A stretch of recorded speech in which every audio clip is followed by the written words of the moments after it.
बिस्मिल्लाहिर्रहमानिर्रहीम। तो आज का जो हमारा टॉपिक है वो kidney and urinary track pathology है, चैप्टर नंबर 12 पैथोलॉजी। तो इसमें सबसे पहले हमारे पास आ जाता है कॉन्जेंटल डिफेक्ट्स कौन या कॉन्जेंटल पैथोलॉजीज कौन सी हैं। ठीक है, एमटी में भी आपने पढ़ी हुई है। सबसे जो मोस्ट कॉमन कॉन्जेंटल एनोमली है ना वो हॉर्सशू किडनी है। इसमें क्या होता है, दोनों किडनियों का जो लोअर पोल होता है ना वहाँ से ज्वाइन हो जाती है वो, और जिस तरह हॉर्सशू होता है ना उस तरह की शेप बना देती है, यू शेप। ठीक है, इसकी कॉम्प्लिकेशन क्या आती है कि जब वो किडनी हमें पता है कि पेल्विस में बनती है, उसके बाद उसे असेंड करना होता है एब्डोमेन की तरफ। तो जब ये हॉर्सशू किडनी असेंड करेंगे तो नीचे इन्फीरियर मेजेंटेरिक आर्टरी की रूट जो होगी ना उसके वो इसके अंदर कोट हो जाएगी।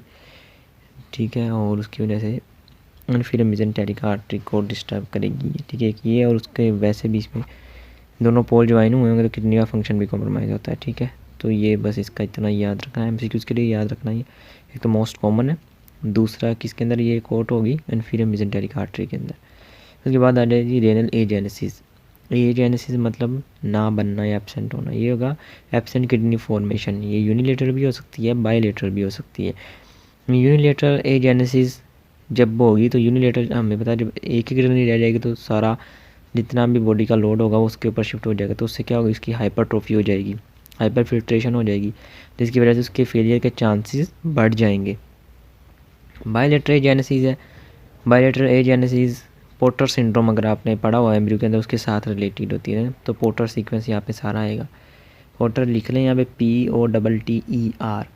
पी से आपको पल्मोनरी हाइपोप्लेजिया होगा, ओ से आपको ओलिगोहाइड्रोमनियोस होगा, टी से ट्विस्टेड जिसको हम रिंकल स्किन भी कहते हैं। ठीक है, टी से ट्विस्टेड फेस या फ्लैट फेस। ठीक है, ई से एक्सट्रीमिटीज़ डिफेक्ट, और आर से आपका रेनल एजेनेसिस होगा। ठीक है, जब आपका बायलेटरल एजेनेसिस होगा तो वही आपको देखें यहाँ पे ओलिगोहाइड्रोमनियाज आ रहा है, लंग हाइपोप्लेजिया आ रहा है, फ्लैट फेस आ रहा है, लॉस एट ईयर है, डेवलपमेंटल डिफेक्ट ऑफ एक्सट्रीमिटीज़ है। ठीक है, और साथ में ये इनकम्पैटिबल विद लाइफ होता है। ठीक है, उसके बाद हमारे पास है डिस्प्लास्टिक किडनी। ठीक है, ये है non inherit congenital mal formation of the renal parenchyma. Renal parenchyma ना उसकी माल फॉर्मेशन ये सही बन नहीं पाएगा, लेकिन इनहेरिटेड भी हो सकता है। नॉन यहाँ पे होगा ये नॉन इनहेरिटेड। ठीक है ना, नॉन इनहेरिटेड होगा और इसके अंदर सिस्ट और एबनॉर्मल टिश्यू होंगे। ठीक है ना, अब ये है नॉन इनहेरिटेड सिस्ट।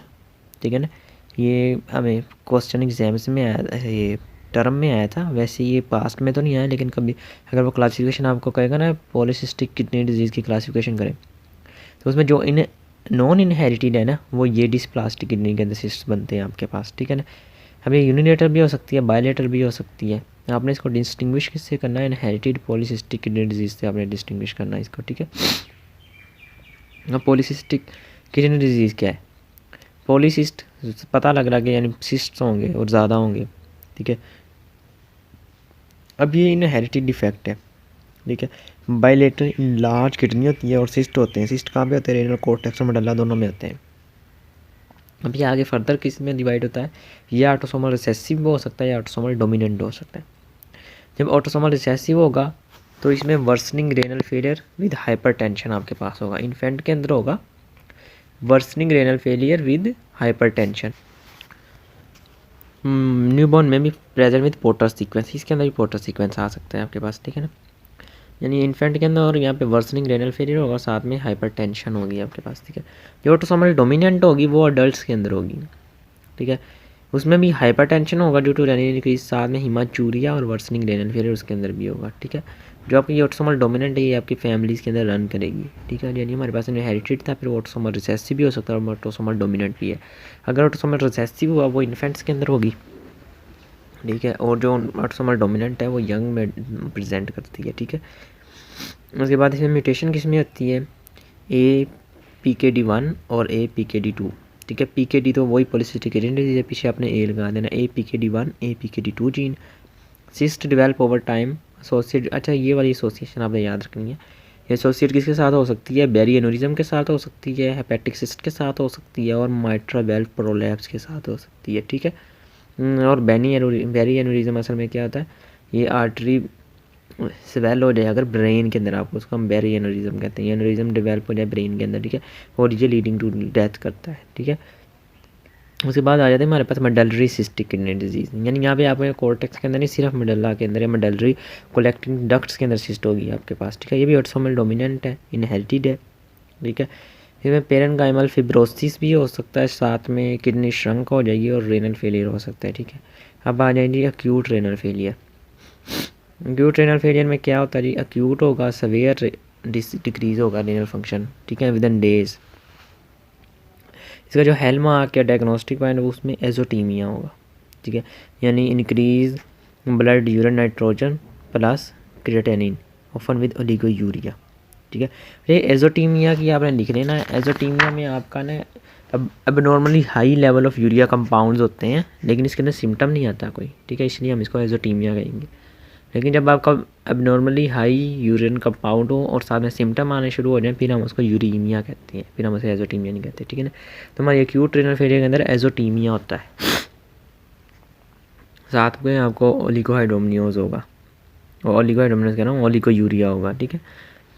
तो अब हम इसको 3 हिस्सों में डिवाइड करते हैं एक्यूट रेनल फेलियर को, यानी इसके कॉज के हिसाब से। कौन सा हो सकता है जी, प्री रेनल कॉज हो सकता है, पोस्ट रेनल कॉज हो सकता है, या इंट्रा रेनल कॉज हो सकता है, सही है।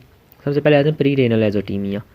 प्री रेनल में क्या होगा, यानी किडनी से पहले कोई मसला आ रहा है, तो किडनी से पहले क्या मसला है कि किडनी को जो ब्लड फ्लो है वो डिक्रीज़ हो गया है, ठीक है ना, जिसकी वजह से GFR आपकी डिक्रीज़ हुई है, GFR डिक्रीज़ हुई है, एजोटीमिया ओलिगोयूरिया दोनों हो जाएंगे। इसमें क्या हो सकता है जी, cardiac failure most common cause है एक्यूट रेनल फेलियर का, ठीक है। अच्छा, अब यहाँ पे क्या होगा, ये आपने डिफ्रेंशिएट करने के लिए पोस्ट रेनल, इंट्रा रेनल या प्री रेनल काज है, तो यहाँ पे आपने ट्यूबुलर फंक्शन देखना होता है कि इंटैक्ट है या नहीं। ट्यूबुलर फंक्शन में आपने 3 चीज़ें देखनी है। एक आपने देखना कि ब्लड यूरिया नाइट्रोजन और क्रिएटिनिन का रेशो जो है वो 15% से ज़्यादा है कि नहीं, ठीक है। फिर आपने देखना है कि फंक्शनल एक्सक्रीशन ऑफ सोडियम जो है वो लेस देन 1% होनी चाहिए आपकी, और यूरिन ऑस्मोलैरिटी आपकी ग्रेटर देन 500 ओस्मोल पर kg होनी चाहिए, ठीक है। मेरे जो ब्लड यूरिया क्रिएटिनिन का रेशो क्या है, असल में क्या है, तो जब भी ब्लड फिल्टर होगा उसमें दोनों चीज़ें फिल्टर हो जाएंगी, हमारे पास ब्लड यूरिया नाइट्रोजन भी फिल्टर होगा क्या, और क्रिएटिनिन भी आपके पास फिल्टर होके आएगा, ठीक है। अब ब्लड यूरिया नाइट्रोजन जो होगा ना वो रीअब्जॉर्ब हो जाता है, ठीक है, वो कुछ एक्सक्रीट होगा और कुछ एब्जॉर्ब हो जाएगा, लेकिन हमें पता है जो क्रिएटिनिन होता है वो दोबारा रीअब्जॉर्ब नहीं होता, ठीक है। तो अगर आपका ट्यूबुलर फंक्शन इंटैक्ट है, फिर आपका ब्लड यूरिया नाइट्रोजन जो होगा ना वो अब्जॉर्ब होगा, ठीक है। तो ब्लड के अंदर उसकी कंसनट्रेशन ज़्यादा होगी एज़ कम्पेयर टू क्रिएटिनिन, तो BUN रेशियो क्रिएटिनिन आपका जो होगा वो 15 से ज़्यादा होगा। लेकिन अगर आपका ट्यूबुलर फंक्शन कॉम्प्रोमाइज़ हो गया और आपका वो ब्लड यूरिया नाइट्रोजन कंपाउंड्स को अब्जॉर्ब नहीं कर रहा, उससे क्या होगा कि ब्लड यूरिया नाइट्रोजन और क्रिएटिनिन बराबर लॉस हो रहे होंगे, तो blood urea nitrogen blood serum के अंदर फॉल कर जाएगा, जिसकी वजह से आपका BUN to creatinine ratio serum के अंदर 15% से ड्रॉप कर जाएगा। अब फंक्शन एक्सक्रीशन ऑफ सोडियम क्या होती है कि सोडियम जितना हमारे पास फिल्टर हो गया था उसमें से सारा अब्जॉर्ब हो जाता है और लेस देन 1% सिर्फ एक्सक्रीट होता है। अगर ट्यूबुलर फंक्शन इंटैक्ट नहीं है तो आपका सोडियम जो है वो ज़्यादा एक्सक्रीट होना शुरू हो जाएगा, ठीक है। और यूरिन ऑस्मोलैरिटी का तो पता है कि यूरिन को जो कंसनट्रेट कर सकती है अप टू 500 मिली ओस्मोल। अब आ जाए जी post renal azotemia. Post renal azotemia क्या, यानी अब रेनल के बाद आगे कोई मसला है, यानी आगे कोई ऑब्स्ट्रक्शन हो गई, ऑब्स्ट्रक्शन ऑफ यूरिनरी ट्रैक हो गई है, ठीक है, यूरिटर की हो गई है। इसमें भी क्या होगा, जब ऑब्स्ट्रक्शन हो गया, आगे जा ही नहीं था फ्लो, तो क्या हो जाएगा, फ्लो इम्पीड कर जाएगा, फ्लो आउटफ्लो डिक्रीज़ हुआ तो GFR डिक्रीज़ तो एजोटीमिया और ओलिगोयूरिया हो जाएगा, ठीक है। अब इसकी 2 स्टेजेस हो सकती हैं कि अर्ली स्टेज ऑफ ऑब्स्ट्रक्शन है कि लॉन्ग स्टैंडिंग। जब अर्ली स्टेज होगी तब तो आपका ट्यूबुलर फंक्शन अभी कॉम्प्रोमाइज़ नहीं होगा, बिल्कुल ठीक होगा, तब BUN और उसका रेशो 15% से ज़्यादा होगा। ट्यूबुलर फंक्शन एक्सपायरेटरी सोडियम जो होगा वो आपका लेस देन 1% ही होगा, और यूरिन ऑस्मोलैरिटी भी ग्रेटर देन 50 मिली ओस्मोल पर kg होगी, ठीक है। लेकिन अगर ये लॉन्ग स्टैंड कर गया, ठीक है, लॉन्ग स्टैंडिंग ऑब्स्ट्रक्शन है, तो क्या होगा जी, ट्यूबुलर डैमेज होना स्टार्ट हो जाना है आपका, ठीक है ना। जैसे ट्यूबुलर डैमेज स्टार्ट होगा तो आपका जी रेशो कम हो जाएगा, आपका फंक्शनल एक्सक्रीटरी सोडियम ज़्यादा हो जाएगा, और आपकी यूरिन कंसनट्रेशन को करने की जो एबिलिटी है वो भी कम हो जाएगी, ठीक है। तो इसके लिए आपने याद रखना है किसकी अर्ली स्टेज होगी है, किसकी लॉन्ग स्टैंडिंग स्टेज होगी, और जब लॉन्ग स्टैंडिंग स्टेज से आगे प्रोग्रेस किस में कर जाएगी, एक्यूट ट्यूबुलर नेक्रोसिस की तरफ चली जाएगी। अब आएंगे एक्यूट ट्यूबुलर नेक्रोसिस ATN। इसमें क्या है जी, इंजरी या नेक्रोसिस हो जाएगा आपका ट्यूबुलर एपिथेलियल सेल का, ठीक है। इसका मोस्ट कॉमन काज क्या है, एक्यूट रेनल फेलियर या इंट्रा रेनल एजोटीमिया, ठीक है ना, यानी एक्यूट रेनल फेलियर हुआ है और किस वजह से, इस ये जो अगर एक्यूट ट्यूब्यूल को कोई भी मसला हुआ है इसको हम कहेंगे कि इंट्रा रेनल काज है हमारे पास, ठीक है। अब इसके अंदर क्या होगा जी, नेक्रोटिक सेल्स प्लग ट्यूब्यूल्स, ठीक है, जो नेक्रोसिस हो रही है ट्यूब्यूलर की ना, वो नीचे गिरेंगे और उन्होंने जाके ट्यूब्यूल्स के अंदर प्लग हो जाना, ट्यूब्यूल्स को ऑब्स्ट्रक्ट कर देना और जिसकी वजह से हमारी GFR डिक्रीज़ कर जाएगी। तो यूरिन के अंदर आपको यहाँ पे ना ब्राउन या ग्रैनुलर कास्ट नज़र आएंगे, ठीक है ना। अच्छा, ये इसका डायग्नोस्टिक पॉइंट है कि आपको अगर ब्राउन कास्ट मिल रहे हैं या आपको नेक्रोटिक ट्यूब्यूलर सेल्स या ग्लोमेरुलर सेल का जिक्र कर देना है, यानी ग्लोमेरुलर सेल या ट्यूब्यूलर सेल या ब्राउन कास्ट यूरिन के अंदर आ रहा है, इसका मतलब आपका कौन सा होगा, एक्यूट ट्यूब्यूलर नेक्रोसिस हो रहा है अगर ट्यूब्यूलर सेल यूरिन के अंदर आ रहे हैं, ठीक है। अब इसमें क्या होगा जी, ट्यूब्यूल डैमेज हो गया तो उसका फंक्शन सारी बातें चला गया है, डिसफंक्शन और ट्यूब्यूलर एपिथेलियम हो जाएगा, उसमें क्या होगा, रीअब्जॉर्प्शन आपकी कम हो गई है, तो BUN टू क्रिएटिनिन रेशो था कम हो गया 15% से कम से, सोडियम की एक्सक्रीशन ज़्यादा हो जाएगी greater than 2%, concentration ability to concentrate urine वो भी लेस दैन 500 हो जाएगी, ठीक है। एटियोलॉजी क्या हो सकती है, दो कॉजेज इसकी हो सकती हैं, एक इस्कीमिक होता है और एक नेफ्रोटॉक्सिक होता है, ठीक है। इस्कीमिक के में क्या है कि जो आपके नेक्रोसिस ट्यूब्यूल्स की हुई है ना, वो किस वजह से हुई है, ब्लड सप्लाई कॉम्प्रोमाइज़ होने की वजह से हुई है। नहीं हमें पता जब भी ब्लड सप्लाई कम होगी तो वहाँ पे इस्कीमिया हो जाएगा, इस्कीमिया हुआ तो नेक्रोसिस हो जाएगा, ठीक है। इसमें कौन सा होगा जी, प्रोक्सिमल ट्यूब्यूल या medullary segment of thick segment of liver susceptible to ischemic changes, यानी सबसे पहले आपकी अगर कहीं इस्कीमिक चेंज आएगा कौन से सेगमेंट आएगा, प्रोक्सिमल ट्यूब्यूल के अंदर या फिर मिडलरी सेगमेंट ऑफ थिक सेंडिग्लिम, इन दोनों में आएगा, ठीक है। दूसरे हमारे पास नेफ्रोटॉक्सिक, यानी कोई आपने इस तरह का एजेंट यूज़ कर लिया जो नेफ्रोटॉक्सिक है, जो टॉक्सिक था ट्यूब्यूल्स के, जो उसे ट्यूब्यूल्स को डैमेज करती है। उसमें कौन कौन से आएंगे, उसके पास आपके पास अमाइनोग्लाइकोसाइड्स आएंगे, मोस्ट कॉमन है, ठीक है, एंटीबायोटिक्स। उसके अलावा आपके पास हैवी मेटल, लेड हो गया, मायोग्लोबिन, यूरिया, यानी फ्रॉम कश इंजरी टू मसल्स। अच्छा, ये आपने याद रखना, इस सिनेरियो में आ जाता होता है, ठीक है ना। जो इस या जब तक हमें पीछे पड़ा उसमें से क्वेश्चन इसके अंदर से ही आता है, एक्यूट ट्यूब्यूलर नेक्रोसिस, ठीक है। इसके अंदर से अब सिनेरियो कैसे आता है, सिनेरियो ये आता है कि वो कहेगा कि एक बंदा है उसका एक्सीडेंट हुआ है, ठीक है ना, और उसके बाद वो आपको एजोटीमिया के सिम्टम्स दे देगा या ब्राउन कास्ट बता देगा, ठीक है ना, और रिको यूरिया कह देगा। अब यहाँ पे आपने जो क्रश इंजरी उसको हुई है ना, उसकी वजह से आपका यहाँ पे आपने पिक करना है, एक तो ब्राउन कास्ट आने उससे एक्यूट ट्यूब्यूलर नेक्रोसिस हो गया, दूसरा उसकी वजह क्या बनी, रोड एक्सीडेंट हुआ है, इसका मतलब क्रश इंजरी हुई है, मायोग्लोबिन यूरिया आ रहा है और वो हमें पता है वो टॉक्सिक है, तो आपका डायग्नोसिस क्या होगा, एक्यूट ट्यूब्यूलर नेक्रोसिस होगा आपके पास, ठीक है। उसके अलावा थाइलिन, ग्लाइकोल, रेडियो कॉन्ट्रास्ट डाई या यूरेट, ठीक है ना, ये सारे नेफ्रोटॉक्सिक सब्सटेंसेस हैं, ये कर सकते हैं, ठीक है। अब इसमें आपने ट्रीटमेंट जब करना, आपने क्या करना, आपने हाइड्रेशन करनी है फौरी, ठीक है, और साथ में आपने allopurinol are use prior to the initiation of chemotherapy to decrease risk of urate induce acute tubular necrosis, ठीक है। यहाँ पे आपने जी कीमोथेरेपी देने से पहले ना आपने हाइड्रेशन और एलोपिरिनोल दे देने हैं ताकि जो यूरेट इंड्यूस यानी यूरिक एसिड की कंसनट्रेशन हाई होने की वजह से जो यूरेट बनेंगे ना वो आपके एक्यूट ट्यूबुलर नेक्रोसिस को डैमेज ना करें। ये असल में मैं सही समझा नहीं पाया, वो असल में इस तरह था कि ये कीमोथेरेपी जो जिन पेशेंट की हमने करनी होती है ना, तो कीमोथेरेपी जो होती है ना, कीमोथेरेपी से आपको पता सेल डिस्ट्रॉय होते हैं, ठीक है। जब सेल डिस्ट्रॉय होंगे तो सेल से आपके पास RNA और DNA आएगा, ठीक है ना। कीमोथेरेपी ने सेल डिस्ट्रॉय करनी है ना, उसने एक कैंसरस सेल को भी डिस्ट्रॉय करना है, उसने नॉर्मल सेल को भी डिस्ट्रॉय करना है, तो अचानक आपके पास जो सेल टर्नओवर हो रहा है वो बहुत ज़्यादा इंक्रीज़ कर जाएगा, सेल बहुत ज़्यादा तेज़ी से डैमेज होंगे, तो बहुत ज़्यादा RNA DNA आपको मेटाबोलाइज करना पड़ेगा, तो प्यूरिन कंसनट्रेशन बहुत ज़्यादा हो जाएगी, प्यूरिन से आपका यूरिक एसिड बहुत ज़्यादा ही हो जाएगा, तो उससे जो यूरेट बन रहा होगा ना, तो इतना यूरेट अचानक किडनी फिल्टर नहीं कर पाएगी, ठीक है, तो वो यूरेट आके भी आपके एक्यूट ट्यूबुलर नेक्रोसिस करवा सकता है, ठीक है। तो उसको बचाने के लिए हम कीमोथेरेपी से पहले हाइड्रेशन या एलोप्यूरिनोल देते हैं, ठीक है, ये इसका ट्रीटमेंट नहीं था, माजरत। इसमें ये होता है कि कीमोथेरेपी से पहले हम हाइड्रेशन या एलोप्यूरिनोल देते हैं हमेशा, ताकि urate induced acute tubular necrosis ना हो जाए हमारे पास, ठीक है। उसके बाद आ जाए जी क्लिनिकल फ़ीचर्स। क्लिनिकल फ़ीचर्स हमारे पास क्या होते हैं कि लिगोयूरिया हो सकता है, जैसे मैंने पहले बताया, ब्राउन कास्ट आ जाएंगे, ठीक है।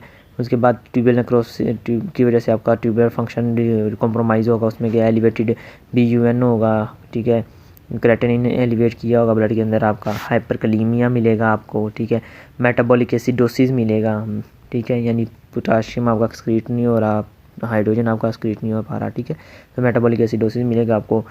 उसके बाद ये रिवर्सिबल होता है, सपोर्टिव डायलिसिस देते हैं हम इलेक्ट्रोलाइट इम्बैलेंस को ठीक करने के लिए, ठीक है। और ओलिगोयूरिया आपका रिकवरी के बाद भी परसिस्ट करेगा 2 से 3 हफ्तों के लिए, ठीक है, और ट्यूबुलर सेल कुछ टाइम लेंगे दोबारा रीजनरेट करने के लिए, ठीक है। उसके बाद हमारे पास आ जाता है एक्यूट इंटरस्टिशियल नेफ्राइटिस, ठीक है। अब इसमें आपको इंटरस्टिशियल का मसला होगा कोई, ठीक है ना। इसमें क्या होता है, ये असल में ड्रग इंड्यूस्ड हाइपर सेंसिटिविटी होती है। इसमें इंटरस्टिशियल या ट्यूब्यूल सेल जो होते हैं ना वो हाइपर सेंसिटिविटी शो करते हैं किसी खास ड्रग से, ठीक है। इसमें भी एक्यूट रेनल फेलियर हो जाएगा, ठीक है, और इसमें भी इंट्रारेनल ही एजोटीमिया हमारे पास होगा क्योंकि रेनल का काज है ना।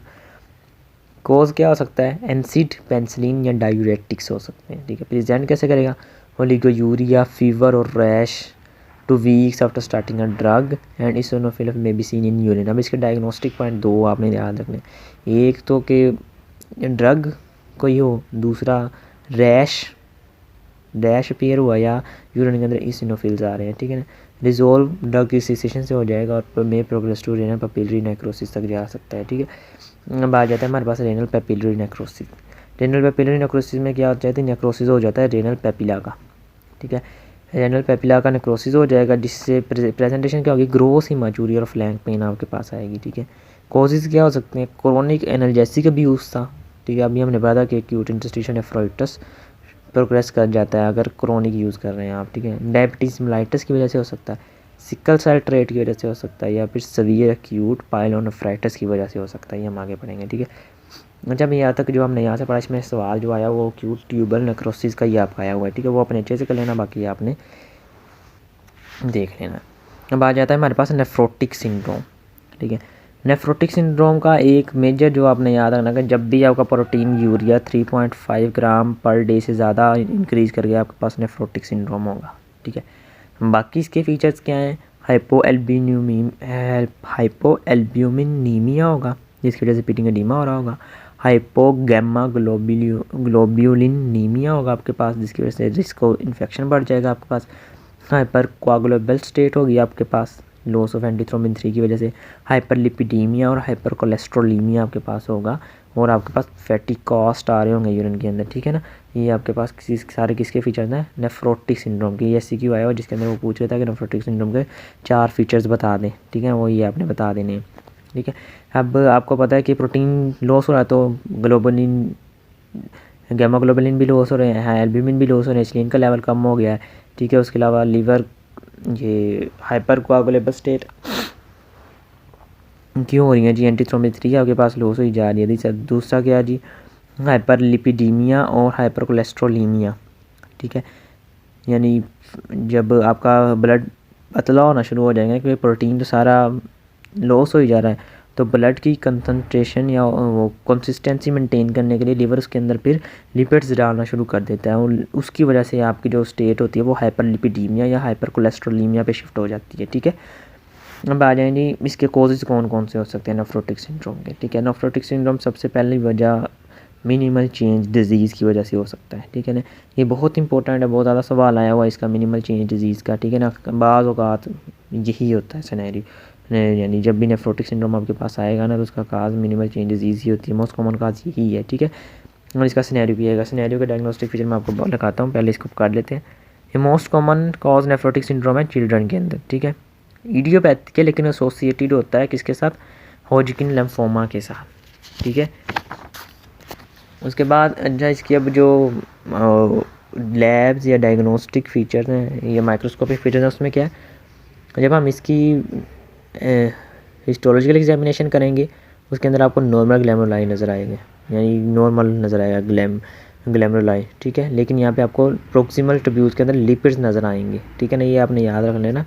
लिपिड्स आपको आ रहे हैं ना, लिपिड्स कास्ट वो किस में नज़र आएंगे आपको, मिनिमल चेंज डिजीज़ के अंदर। दूसरा क्या होगा, इम्यूनो जो इलेक्ट्रॉन माइक्रोस्कोपी होगी ना आपको, वहाँ पे आपको इन्फेसमेंट ऑफ फूड प्रोसेस नज़र आएगा, ठीक है। इसके बाकी सारे आपके नॉर्मल होंगे, सिर्फ आपको एक इलेक्ट्रॉन माइक्रोस्कोप के अंदर फूड प्रोसेस की इफेसमेंट नज़र आएगी, यानी फ्लैटनिंग नज़र आएगी आपको, ठीक है। इम्यूनोफ्लोरेसेंस के अंदर आपको कोई इम्यून डिपॉजिट नहीं मिलेगा, ठीक हो गया। साथ में आपको इसमें एक और फीचर जो आपने याद रखना है कि इसमें सिलेक्टिव प्रोटीन यूरिया होता है, ठीक है ना। एल्ब्यूमिन और ट्रांसफ़र इन सिर्फ आपकी लॉस हो रही होगी, जबकि इसमें इम्यूनोग्लोबुलिन आपके लॉस नहीं होंगे, ठीक है ना।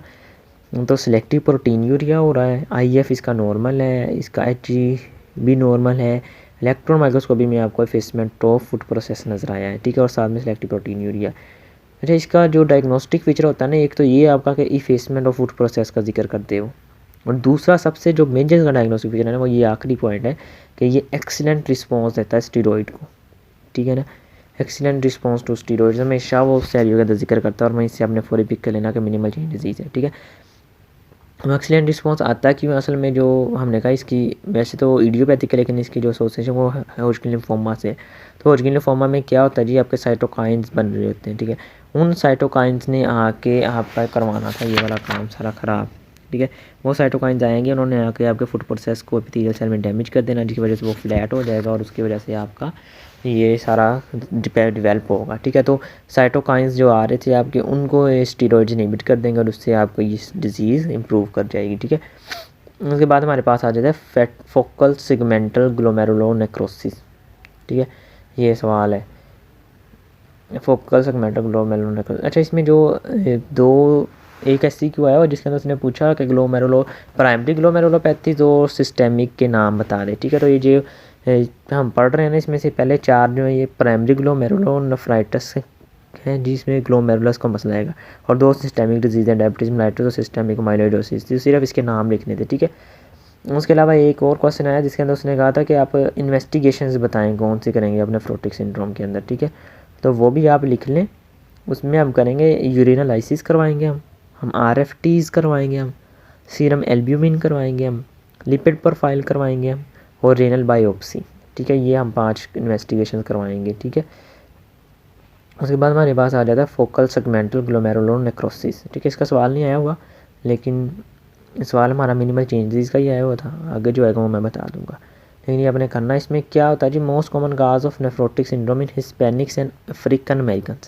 हिस्पैनिक्स या अफ्रीकन अमेरिकन के अंदर मोस्ट कॉमन काज है इसका। ये भी इडियोपैथिक होता है, लेकिन इसकी एसोसिएशन होती है किसके साथ, HIV, हीरोइन यूज़ या सिकल सेल डिजीज़ के साथ इसका ना एसोसिएशन है, ठीक है। ये आपने याद रखना है। उसके बाद ये फोकल एंड सेगमेंटल, ठीक है, यानी हिस्टोलॉजिकल स्टेन आप करेंगे ना, उसके अंदर एक तो आपको सम ग्लोमेरुलाई यानी फोकल मिलेगा, दूसरा फोकल के अंदर भी उसके कुछ सेगमेंट्स के अंदर आपको मसला मिलेगा, ठीक है ना। तो इसलिए हम इसको फोकल सेगमेंटल कहते हैं। असेसमेंट ऑफ फूड प्रोसेस इसके अंदर भी होगी इलेक्ट्रॉन माइक्रोस्कोपी के अंदर, लेकिन उसमें हो रही थी जनरल हो रही थी, लेकिन यहाँ पे क्या होगी, यहाँ पे फोकल और सेगमेंटल होगी। इम्यून कॉम्प्लेक्स डिपॉजिट इसके अंदर भी नहीं होगा, और इसका उससे डिफरेंस मेन क्या आएगा कि ये एक तो फोकल और सेगमेंटल है, दूसरा ये पुअर रिस्पॉन्स देगा स्टीरॉइड्स को, और ये क्रोनिक रेनल फेलियर की तरफ प्रोग्रेस कर सकता है, ठीक है। उसके बाद हमारे पास आ जाता है जी मेम्ब्रेनस नेफ्रोपैथी, ठीक है। मेम्ब्रेनस नेफ्रोपैथी क्या है कि most common cause of nephrotic syndrome in Caucasian adults. ये इस ऊपर वाले हिस्पैनिक्स और अफ्रीकन अमेरिकन में से ये कोकेशियन अडल्ट्स के अंदर मोस्ट कॉमन काज है नेफ्रोटिक सिंड्रोम का, ठीक है। ये इडियोपैथिक होती है, लेकिन इसकी एसोसिएशन हो सकती है किसके साथ, hepatitis B, C, solid tumour, SLE या फिर ड्रग्स के साथ। इसके साथ हेपेटाइटिस के साथ, सॉलिड ट्यूमर के साथ, SLE के साथ या ड्रग्स के साथ, ठीक है। इसका निमोनिक मैंने तो इस तरह बनाया होता है कि drug sleeper sold hepatitis, and drug जो होते हैं ड्रग उनसे हेपेटाइटिस स्प्रेड करती है, आपको पता पारेंटल स्प्रेड है, तो मैंने इसका बना दिया था SLE के लिए, मैंने sleep drug sleeper sold hepatitis, ठीक है। इस तरह मैंने इसका याद कर लिया था, आप देख लें। अच्छा, इसमें क्या होगा जी, इसका SCQ आया हुआ है, ठीक है। SCQ इसका क्या आता है जी, वो आपको बताता है, एक इसकी ये देगा जी, एक तो हिस्टोलॉजिकल जो एग्जामिनेशन होगी वहाँ पे आपकी थिक ग्लोमेरुलर बेसमेंट मेम्ब्रेन आएगी, ठीक है। वो थिक ग्लोमेरुलर बेसमेंट मेम्ब्रेन का जिक्र कर दे, या फिर जो आपका यहाँ पे IF होगा ना वो ग्रैनुलर आएगा। अभी तक ऊपर वाले दोनों में हमारा IF ग्रैनुलर नहीं आया था, इसके अंदर आपका IF ग्रैनुलर आएगा, और साथ में आपको स्पाइक डोम अपीयरेंस आएगी और इलेक्ट्रॉन माइक्रोस्कोपी, ये इसका डायग्नोस्टिक फीचर है, ठीक है। जब भी मेम्ब्रेनस नेफ्रोपैथी का सवाल आता है वो स्पाइक डोम या स्पाइक अपीयरेंस का लाजमी जिक्र करेगा, ठीक है। इसमें ये भी प्योर रिस्पॉन्स देगा जी स्टीरॉइड से, ठीक है। तो ये भी इडियोपैथिक है, लेकिन इसकी एसोसिएशन आप याद रखने की hepatitis B, C, solid tumour, SLE या ड्रग की वजह से हो सकता है, ठीक है। उसके बाद हमारे पास आता है मेम्ब्रेनो प्रोलिफरेटिव ग्लोमेरुलोनेफ्राइटिस, ठीक है। इसमें भी थिक ग्लोमेरुलर बेसमेंट मेम्ब्रेन होगी, साथ में हमारे पास यहाँ पे ट्रैम ट्रैक अपीयरेंस आती है। ट्रैम ट्रैक अपीयरेंस की बात है वो मैं आगे बताता हूँ। इसमें इम्यून कॉम्प्लेक्स आपके डिपॉजिट होंगे, इसको हम दो टाइप्स में डिफाइन करते हैं। On the location of deposits, अगर आपके पास सब एंडोथीलियल डिपॉजिट आ रहे हैं उसको हम टाइप 1 कहेंगे, और वो हेपेटाइटिस बी या हेपेटाइटिस सी के साथ एसोसिएटेड होती है, ठीक है। और ये टाइप 1 ही होती है जिसके अंदर हमें आमतौर पर ट्रैक अपीयरेंस नज़र आती है, ठीक है। जो टाइप 2 होती है उसके अंदर अब हमारे इंट्रा मेम्ब्रेनस डिपॉजिट होते हैं, ठीक है। इंट्रा मेम्ब्रेनस डिपॉजिट होते हैं, ठीक हो गया। इसको डेंस डिपॉजिट डिजीज़ भी कहते हैं। अच्छा, इसमें जो एसोसिएशन होती है हमारी C3 कन्वर्टेज जो होता है ना, उसको जो स्टेबलाइज करने वाली ऑटो एंटीबॉडी होती है उसका मसला हो जाता है, जिसकी वजह से इसकी ओवर एक्टिवेशन हो जाती है C3 कन्वर्टेज की, और आपके पास इन्फ्लेमेशन और low levels of circulating C3 हो जाएंगे इसके अंदर, ठीक हो गया। उसके बाद हमारे पास आ जाएगा पुअर रिस्पॉन्स टू स्टीरॉयड, ये भी देगा और ये भी प्रोग्रेस करेगा क्रोनिक रीनल फेलियर तक, ठीक है। उसके बाद हमारे पास आ जाती है सिस्टेमिक कॉजेज, दो सिस्टेमिक कॉजेज आपके पास, एक है डायबिटीज़ मेलाइटस, ठीक है। डायबिटीज़ मेलाइटस में आपके पास क्या होगा जी, हाई सीरम ग्लूकोज जब भी आपके पास होगा, हमने पढ़ा था कि उसने ग्लाइकोसाइलेशन करनी है, ठीक है। उसने यहाँ पे आगे क्या करना, उसने वेस्कुलर बेसमेंट मेम्ब्रेन की ग्लाइकोसाइलेशन कर लेनी है, जिसकी वजह से एथेरोस्क्लेरोसिस हो जाएगा, ठीक है।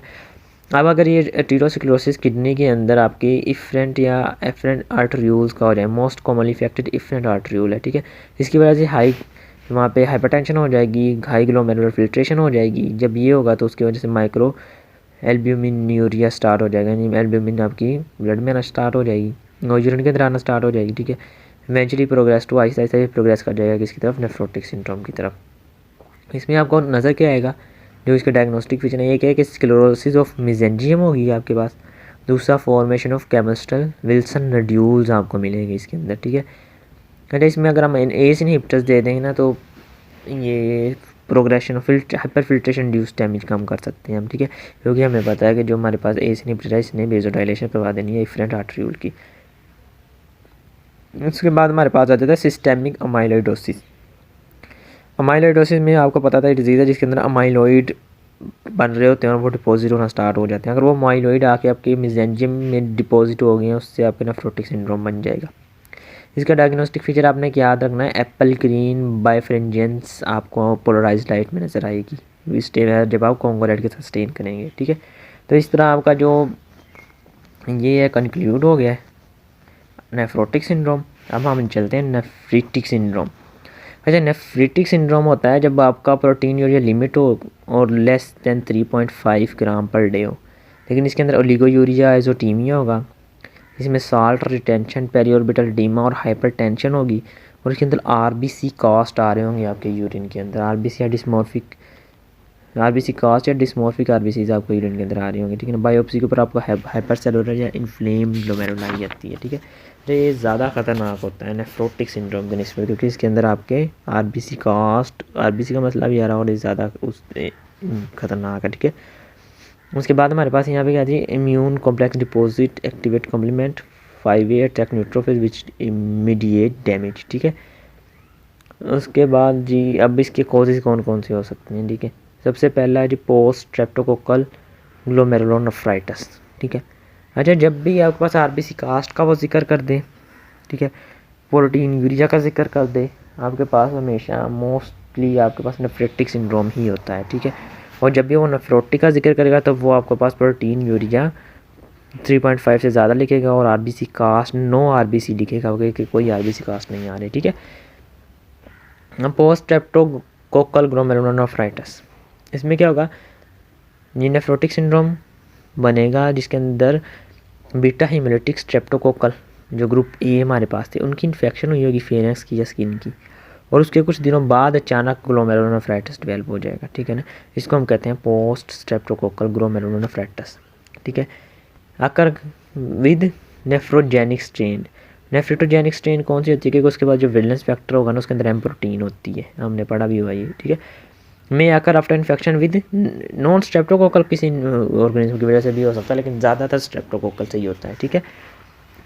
2 से 3 हफ्तों बाद होता है। प्रेजेंट किस तरह करता है, हीमाचूरिया या कोका कलर यूरिन, ये आपने इसका डायग्नोस्टिक याद रखना है। वो लाजमी आपको हीमाचूरिया देता है या कोका कलर या डार्क कलर यूरिन का जिक्र वो लाजमी करेगा, ठीक है। ओलिगोयूरिया होगा आपके पास, हाइपरटेंशन होगी, पेरिऑर्बिटल डीमा होगा, ठीक है ना। वैसे बच्चों के अंदर मोस्ट कॉमन नजर आएगा, क्योंकि ये स्ट्रेप्टोकोकल फ्रेंजाइटिस आमतौर में बच्चों के अंदर ही होता है, ठीक है, लेकिन बड़ों के अंदर भी हो सकता है। मीडिएटेड बाय इसके अंदर आपको जब हिस्टोलॉजिकल एग्जामिनेशन करेंगे आपको वहाँ पे हाइपर सेलुलर इन्फ्लेम्ड ग्लोमेरुलाई मिलेंगे, ठीक है। जब आप आईएफ करेंगे उसके अंदर आपको इम्यून कॉम्प्लेक्स डेपोजिशन मिलेगी और वो ग्रैनुलर होगी, और सब एपिथेलियल हम्प्स मिलेंगे आपको यहाँ पे, ठीक है, इलेक्ट्रॉन माइक्रोस्कोपी के ऊपर आपको। ट्रीटमेंट आपका स्पॉटी भी होता है, ठीक है। Progress to renal failure rarely है, और 50% ऑफ अडल्ट एज के अंदर डिवेल्प कर जाता है into rapidly progressive glomerular nephritis, ठीक है। अब इसका सवाल इसके वो सोर थ्रोट का जिक्र करे आपके पास, हिमाचूरिया का जिक्र करे, आपने इसको उसी वक्त कर लेना है, ठीक है। इसके उसने कॉजेज़ भी पूछे हुए हैं, ठीक है। इसकी मॉर्फोलॉजी पूछी हुई है, वो हम एंड पे करेंगे, ठीक है। और इसके बायोप्सी के पॉइंट्स पूछे हुए हैं। बायोप्सी के पॉइंट यही है, एच में इसका हाइपरसेलुलर इन्फ्लेम्ड है, आईवीएफ इसकी ग्रैनुलर है, और ईएम के ऊपर ये सब एपिथेलियल हम्प्स मिलेंगे, और यही तकरीबन इसकी वो भी होती है, मॉर्फोलॉजी भी होती है। अगर कोई और एक्स्ट्रा पॉइंट हो वो हम देख लेंगे। हमारे पास आ जाता है रैपिडली प्रोग्रेसिव ग्लोमेरुलर नेफ्राइटिस, इसका एससीक्यू भी आपके पास आया हुआ है, ठीक है। इसका एससीक्यू आता है, वो कहता है कि क्लासिफिकेशन करते हैं आप रैपिडली प्रोग्रेसिव ग्लोमेरुलर नेफ्राइटिस, ये नीचे हम डब्बा करेंगे, ठीक है।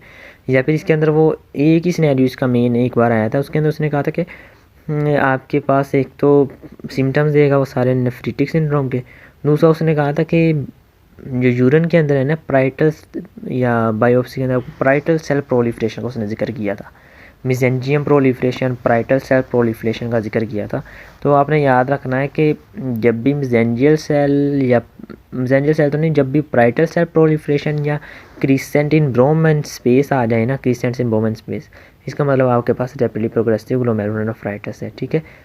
ये इसका ये characterise by crescent in Bowman space, ठीक है। और histological examination, crescent are comprised of fibrin and macrophages. Clinical picture of IF जो है वो हम टेबल में अब देख लेते हैं, ठीक है। अब इसकी क्लासिफिकेशन भी है, तीन क्लासिफिकेशन उन्होंने की हुई है। एक उन्होंने कहा कि यहाँ भी जो क्लासिफिकेशन है ये इम्यूनोफ्लोरेसेंस बेस है, ठीक है ना। बाकी पास पेपर ने और भी कई लिखी हुई है, उसने इसको टाइप 1, टाइप 2, टाइप 3 के अंदर भी किया हुआ है, ठीक है। टाइप 1 में उसने इसको ही लिखा जिसमें ये क्लासिफिकेशन, लेकिन उसको इसने टाइप 1, टाइप 2, टाइप 3 लिख दिया। यहाँ पे इसने टाइप 1, टाइप 2, टाइप 3 तो लिखा, यहाँ पे इम्यूनोफ्लोरेसेंस के पैटर्न के हिसाब से की, यानी अगर आपके पास लीनियर पैटर्न आ रहा है, ठीक है, इसमें क्या होगा जी, गुड पॉस्चर सिंड्रोम होगा, और इसके अंदर जो एंटीबॉडीज़ होंगी वो आपकी बेसमेंट मेम्ब्रेन के खिलाफ बनेंगी, और बेसमेंट मेम्ब्रेन फिर आपकी जो होती है वो एल्विलाई के अंदर भी होती है, तो एल्विलाई और ग्लोमेरुलर दोनों सिम्टम्स आएंगे आपके पास, हिमाचूरिया और हिमोप्टोसिस दोनों मिलेंगे आपको, ठीक है। दूसरे में आईएफ आपका ग्रैनुलर होगा, इम्यून कॉम्प्लेक्स डिपॉजिट्स हुए होंगे, ठीक है ना। पहले में आपके पास इम्यून कॉम्प्लेक्स डिपॉजिट नहीं थे, बल्कि आपकी बेसमेंट मेम्ब्रेन डैमेज हुई थी, इसलिए जो आपका इम्यूनोफ्लोरेसेंस था वो लीनियर आया था। यहाँ पे आपका इम्यूनोफ्लोरेसेंस ग्रैनुलर आ रहा है, ठीक है, यानी इम्यूनो कॉम्प्लेक्स आपको नज़र आ रहे हैं, ठीक है। इसमें पोस्ट स्ट्रेप्टोकोकल ग्लोमेरुलर नेफ्राइटिस हो सकता है, और डिफ्यूज प्रोलिफरेटिव ग्लोमेरुलर नेफ्राइटिस भी हो सकता है। इसमें क्या होता है जी, इसमें diffuse antigen antibody complex deposition आपको नज़र आएगी, सब एपिथेलियल और सब एंडोथेलियल, और मोस्ट कॉमन टाइम इसमें क्या है, रेनल डिजीज़ इन, ये मोस्ट कॉमन रेनल डिजीज़ है एसएलई के अंदर आपकी, ठीक है। तीसरी आपकी टाइप 3 या फिर जिसमें इम्यूनोफ्लोरेसेंस आपका नेगेटिव आएगा, ठीक है, इसको पाउसी इम्यून भी कहते हैं, ठीक है। ये वैगनर ग्रैनुलोमाटोसिस, माइक्रोस्कोपिक एंपोलियंजाइटिस या शॉक स्ट्रॉस सिंड्रोम के अंदर हो सकती है, ठीक है। वैगनर के अंदर क्या होगा जी, CN का आएंगी, CN का क्या आएंगी, ये होती हैं आपके पास peri nuclear anti neutrophilic cytoplasmic antibodies कहते हैं हम एनका को, ठीक है। अगर ये PN का है तो ये पेरी न्यूक्लियर होंगी, अगर ये CN का है तो ये साइटोप्लाज्मिक होंगी, ठीक है। तो वैगनर्स ग्रैनुलोमेटोसिस में ये CN का आ जाती हैं आपके पास, माइक्रोस्कोपिक और शॉक स्ट्रास के अंदर आपके पास PN का होती हैं, ठीक है। क्योंकि अब ये एंटी न्यूट्रोफिलिक एंटीबॉडीज़ है ना, इसलिए ये आपको वो जो आपका इम्यूनोफ्लोरेसेंस है वो आपका नेगेटिव आएगा यहाँ पे, ठीक है। फिर हम CN का PN का परफॉर्म करके देखें तो इनका लेवल हमें मिलेगा। अच्छा, अब शॉक स्ट्रास और पोलियंजाइटिस को हमने डिफ्रेंशिएट कैसे करना है, इन दोनों में तो PN का है। तो इसमें जो आपका ये शॉक स्ट्रास सिंड्रोम होगा ना, ये एसोसिएटेड होगा ग्रैनुलोमेटस इन्फ्लेमेशन आपको मिलेगी, एसिनोफीलिया मिलेगा आपको, और आपको एस्थमा मिलेगा इसके अंदर, ठीक है। तो अच्छा, यहाँ पे ये आपका हो गया। अच्छा, SLE आपने पढ़ा था कि नेफ्रोटिक सिंड्रोम में भी था, ठीक है। तो SLE जो डेथ का मेन वजह बनती है ना, उसमें रेनल डैमेज ही बनता है, ठीक है। उसका जो कॉमन काज होगा डिफ्यूज प्रोलिफरेटिव ग्लोमेरुलर नेफ्राइटिस होगा अगर आपके पास नेफ्रिटिक सिंड्रोम है। अगर आपके पास वो नेफ्रोटिक सिंड्रोम का जिक्र कर लेता है, फिर आपके पास उसमें हमने पढ़ी थी कि मेम्ब्रेनस नेफ्रोपैथी होती है, ठीक है। अब आ जाए जी, 2 काज हमारे हो गए। तीसरा काज नेफ्रोटिक सिंड्रोम का आपके पास IgA नेफ्रोपैथी हो सकती है, इसको बर्गर्स डिजीज़ भी कहती हैं। IgA आपको खुद ही अंदाज़ा होना चाहिए कि यहाँ पे म्यूकस मेम्ब्रेन का जिक्र आएगा, ठीक है। तो इसमें क्या होगा, IgA immune complex deposited in mesangium of glomeruli, most common nephropathy है वर्ल्ड वाइड। इसमें क्या होगा जी, episode of microscopic hematuria with RBC cast आ रहा है, हीमाचूरिया आ रहा है, यूजली फॉलो म्यूकोजल इन्फेक्शन या गैस्ट्रोएंटराइटिस, यानी म्यूकोजल इन्फेक्शन हुई उसके कुछ दिन बाद आपको डेवलप हो गया, ठीक है। इसका मतलब IgA की और प्रोडक्शन हो गई थी, उसकी वजह से IgA कॉम्प्लेक्स बन गया और वो आकर डिपॉजिट हो गया मेसेंजियम के अंदर, IgA नेफ्रोपैथी हो गई और उसकी वजह से आपका नेफ्रिटिक सिंड्रोम डेवलप कर गया। तो इसमें जो इम्यून डेपोजिशन आपको मेसेंजियम में नज़र आएगी इम्यूनोफ्लोरेसेंस के ऊपर, ये स्लोली प्रोग्रेस कर सकता है रेनल फेलियर की तरफ। एलपोर्ट सिंड्रोम एक इनहेरिटेड डिफेक्ट है, इसके अंदर कोलेजन टाइप 4 के अंदर डिफेक्ट आता है, ठीक है। ये एक्स लिंक्ड होता है। अब जब कोलेजन टाइप 4 में है तो उसकी वजह से क्या होगा, जब आपका ग्लोमेरुलर बेस मेम्ब्रेन थिन हो जाएगी, स्प्लिटिंग हो जाएगी, जिसकी वजह से हीमाचूरिया हो जाएगा। और जब जब जहाँ जहाँ पे कोलेजन टाइप 4 है वो भी आएंगे, जिस कानों में है तो सेंसरी हेयर लॉस भी आएगा, ओकुलर डिस्टर्बेंस भी आएंगी आपके पास, ठीक है। इतना हमारा नेफ्रिटिक सिंड्रोम के कॉजेज आपके पूरे हुए, ठीक है। अब हमारे पास आ जाता है आगे यूरिनरी ट्रैक इन्फेक्शन, ठीक है। यानी यूरिनरी ट्रैक में आपके पास किडनी, ब्लैडर, यूरेथ्रा ये आएंगे, इनकी इन्फेक्शन हो जाए तो हमको इनको यूरिनरी ट्रैक इन्फेक्शन होते हैं। ये मोस्टली असेंडिंग इन्फेक्शन होती है, यानी यूरेथ्रा से असेंड करती है ऊपर की तरफ, ठीक है। रिस्क फैक्टर्स के सेक्सुअल इंटरकोर्स है, यूरिनरी स्टेसिस और कैथेटर्स है। सबसे पहले हमारे पास आती है सिस्टाइटिस क्या है, इन्फ्लेमेशन या इन्फेक्शन ऑफ ब्लैडर को हम सिस्टाइटिस कहते हैं, ठीक है। प्रेजेंट कैसे करेगा, हमारे पास ये सवाल एक बार आया हुआ है, ठीक है। उसने आपके पास ये तकरीबन सारे ही जिक्र किए तो उसने कहा था जी डिसयूरिया है, यूनिटरी फ्रीक्वेंसी है, अर्जेंसी है, सुप्राप्यूबिक पेन है, ठीक है। उसने कहा था कि WBCs आ रहे हैं यूरिन के अंदर, ठीक है। उसके अलावा उसने कहा था कि नाइट्राइट्स आ रहे हैं आपके पास, ठीक है। तो ये सारे सिम्टम्स से कर दिए, तो उससे सीधा बन रहा था कि सिस्टाइटिस ही है आपका।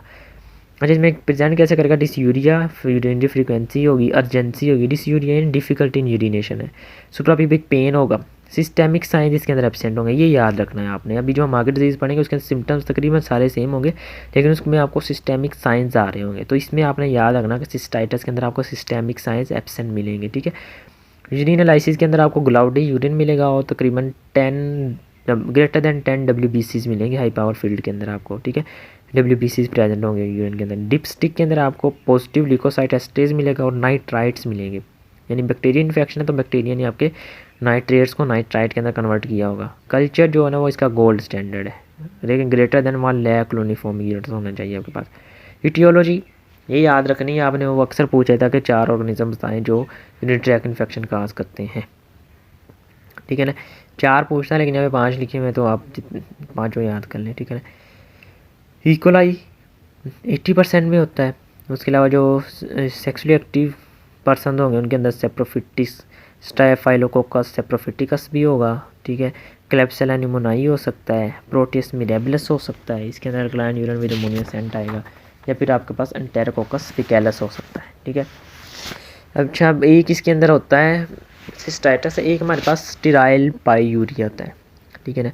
यानी इसमें पाईयूरिया कहने हैं कि इसके अंदर पस आ रही होगी, वही WBCs भी आ रहे होंगे, ठीक है ना। लेकिन इसके अंदर आपका कल्चर नेगेटिव आएगा, ठीक है ये भी इन्फेक्शन या इन्फ्लेमेशन ही, और पस भी आ रही है, WBCs भी आ रहे हैं, लेकिन कल्चर आपका यहाँ पे नेगेटिव आएगा, ठीक है। तो जब भी कल्चर आपका नेगेटिव आया तो आपने उसको समझ लेना है कि ये यूरिथ्राइटिस है इसका मतलब, ठीक है ना। सजेस्टेड ऑफ यूरिथ्राइटिस, और किस वजह से होगा, या क्लाइमेडिया ट्रैकोमैटिस या नाइजीरिया गोनोरी, क्योंकि ये नॉर्मल जो कल्चर होता है ना, नॉर्मल हमारे पास एगर होती है उसके ऊपर ग्रो नहीं करते, इनके लिए स्पेशल एगर चाहिए। क्लाइमेडिया एटिपिकल आपके पास आता है, नाइजीरिया गोनोरी भी तकरीबन आपके पास चॉकलेट या उस एगर के ऊपर, तो ये नॉर्मल एगर के ऊपर नहीं ग्रो करेंगे, तो कल्चर आपका यहाँ पे आपको नेगेटिव मिलेगा, ठीक है। लेकिन पाईयूरिया आपके पास होगा, तो फिर ये कौन सा होगा कि ये भी यूरिथ्राइटिस हो सकता है आपका, ठीक है। उसके बाद हमारे पास आ जाता है पाइलो, इसको स्टेराइल पाईयूरिया भी कहते हैं, ठीक है। उसके बाद हमारे पास आ गया पाइलोनेफ्राइटिस क्या है कि इन्फेक्शन ऑफ द किडनी को हम पाइलोनेफ्राइटिस कहते हैं। सेंडिंग इन्फेक्शन है, यानी नीचे से ऊपर की तरफ ही जाएगी। रिस्क इसमें फैक्टर क्या होता है, वज़ाइको यूरिट्रल रिफ्लेक्स होता है। ये कुछ बच्चों के अंदर नॉर्मेलिटी होती है कि जो यूरिन होता है ना वो ऊपर की तरफ किडनी की तरफ सेंड करता है, ठीक है ना, उसको हम कहते हैं वज़ाइको यूरिट्रल रिफ्लेक्स, ठीक है। अब इसके अंदर हमारे पास क्या आता है जी, मोस्ट कॉमन जो प्रेजेंटेशन है वो होगा जी, फीवर आपके पास होगा, फ्लैंक पेन होगा, WBCs कास्ट होंगे आपके पास, ठीक है। उसके साथ आपके पास लिकोसाइटोसिस होगा, ठीक है। सारे सिम्टम आपके पास सिस्टाइटिस के हैं, लेकिन यहाँ पे आपके पास देखें अब कौन सा फीवर आ रहा है। ठीक है, फीवर आपके पास वहाँ पे नहीं था, सिस्टेमिक साइंस वहाँ पे एब्सेंट है, लेकिन यहाँ पे आपके पास सिस्टेमिक साइंस होंगे, फीवर भी होगा, फ्लैंक पेन भी होगा आपके पास। ठीक है, मोस्ट कॉमन पैथोजेंस यहाँ पे कौन से होंगे आपके पास, इकोलाई 90% केसेस के अंदर है, वरना एंटेरोकोकस फेकालिस या क्लेब्सिला स्पीसीज आ सकती है। ठीक है, तो यूनिवर्सिटी क्वेश्चन आया हुआ है। ठीक है, उसके अंदर वो फीवर का जिक्र करता है, इकोलाई का जिक्र कर देता है और WBC कास्ट का जिक्र कर देता है। ठीक है ना। अच्छा, इसका वो एक सवाल पूछता था, वो कहता है कि इसके पैथोजेनेसिस के स्टेप्स लिखें। ठीक है, तो पैथोजेनेसिस के स्टेप्स लिख लें। 5 स्टेप हैं। सबसे पहले आपके पास होती है कोलोनाइजेशन। कोलोनाइजेशन होगी यानी कॉलोनी बनेगी सबसे पहले। उसके बाद यूरो एपिथेलियल पेनिट्रेशन होगी यानी यूरो एपिथेलियम को पेनिट्रेट करेंगे बैक्टीरिया। उसके बाद एसेंशन होगी, इसके स्पेलिंग के लिए ACSCNSION। ठीक है ना, यानी इसके मतलब होता है कि कंसनट्रेशन इसका ज़्यादा हो जाए कि वो इन्फेक्शन पर स्प्रेड कर सकते हैं। ठीक है, कोलोनाइजेशन होगी, यूरो एपिथेलियल पेनिट्रेशन होगी, उसके बाद एसेंशन होगी, उसके बाद पाइलोनेफ्राइटिस होगा।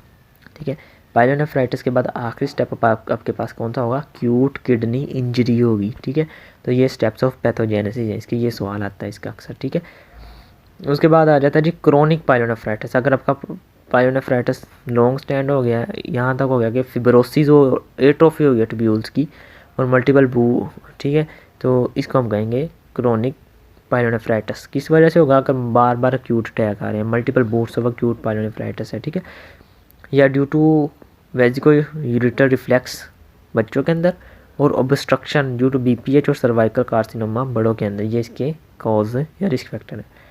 उसके बाद lead to cortical scar with blunted calyces आएगा।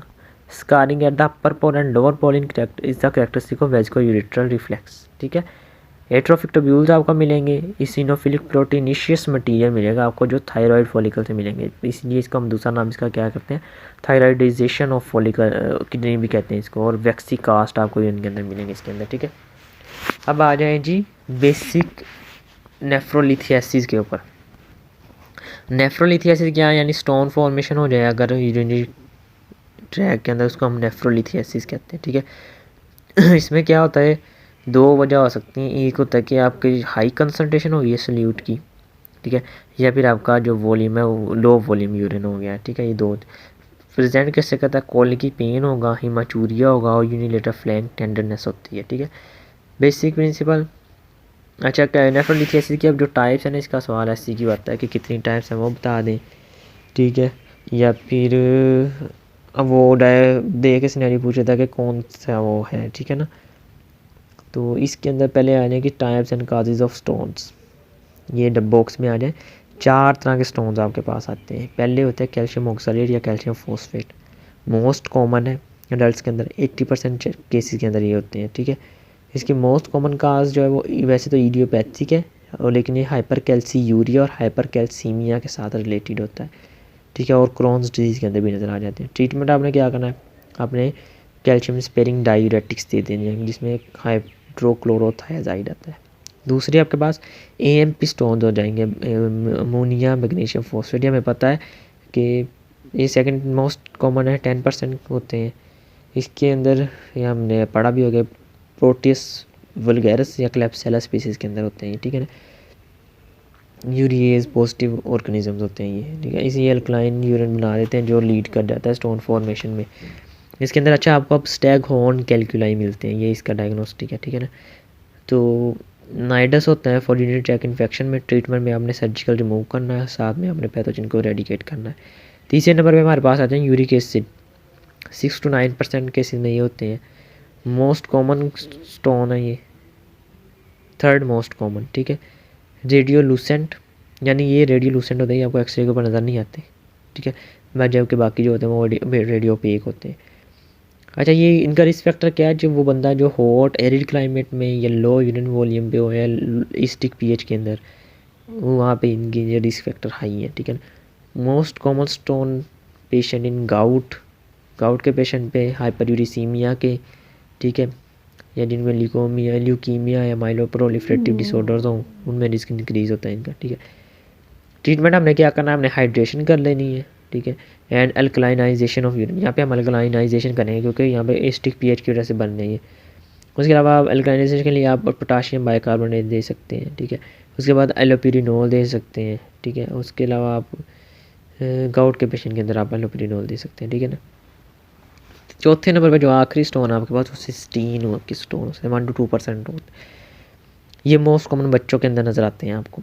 ये एसोसिएटेड विद सिस्टीन यूरिया जो कि जेनेटिक डिफेक्ट होता है ट्यूब्यूल का, that result in decrease reabsorption of cystine. इसके अंदर भी आपको स्टैगहोर्न कैल्कुलाई मिलेंगे, ठीक है।